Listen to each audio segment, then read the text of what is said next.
How does it feel being the most useless one here? The words fell from my sister's lips like poison-laced honey.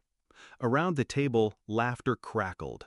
My mother's thin giggle, my father's deep, dismissive chuckle, my brother's snorting guffaw. Thanksgiving dinner. Cranberry sauce glistened under chandelier light. Silverware clinked on fine china I paid for. I took a slow breath, let the burn of shame settle. Then I smiled, lifted my glass, and said, clear enough for every sneer to hear, "How does it feel when this useless one stops paying your bills?" The laughter died like a candle in a hurricane. I grew up knowing silence was safer than honesty. In this house, love came at the price of submission. Natalie was the golden child. She danced ballet, dated quarterbacks, threw tantrums with the elegance of a queen. I watched, applauded, paid for her dresses. She failed college twice. I wrote the checks. She wanted a boutique. I co-signed the loan. She crashed her BMW. I paid the deductible. And I told myself this was family. That money was how I proved I belonged. That if I gave enough, I'd earn their respect. I was wrong. The first crack showed last spring. Natalie invited me to brunch, a rare, glittering olive branch. She asked if I could float her mortgage just this month. Then she joked to the waiter that I was just the boring sibling, but good with money. I laughed, but inside, something shifted. I started noticing the pattern. My father called only when his card declined. My mother texted only for last-minute transfers. My brother's rent came from my account every month. No calls to say thank you. No invitations that didn't involve requests. A parasite doesn't say grace to the host it drains. So I started planning. Not with rage, with precision. I pulled records, checked account statements, tracked every payment, every time they used me. Then I waited for Thanksgiving, our annual pageant of forced gratitude.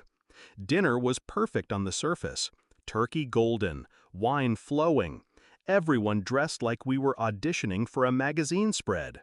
Natalie's eyes glittered with malice. She waited until dessert. She always knew timing. She raised her glass. "To family," she said, voice sweet and sharp. Then, louder, "especially to our dear useless one who's finally graced us with their presence." The table roared, forks hit plates, eyes found mine, hungry for my humiliation. I let them gorge on it, for 3 seconds. Then I stood. I looked at each face, memorizing every smirk, and delivered the cut. How does it feel when this useless one stops paying your bills? Silence, dense, crushing, like a storm rolling in. I set down my glass, opened my bag, pulled out envelopes, each one labeled with a name. Inside each was a final statement. Mortgage payments terminated. Car notes transferred back to them. Credit cards canceled. Auto payments revoked. I placed them one by one around the table. The sound of paper on mahogany was deafening. Natalie opened hers first. Eyes darted. Face drained of color. "You can't do this," she hissed. I smiled. I already did. My father's hands shook as he read his. My mother gasped. My brother tried to laugh, then checked his phone. His face crumpled when the banking app refused to open. They exploded at once. Shouts, accusations. Mom's voice shrill. "You're abandoning your family." Dad's growl. "You're ungrateful after all we've done for you." Natalie's screech. "You'll regret this."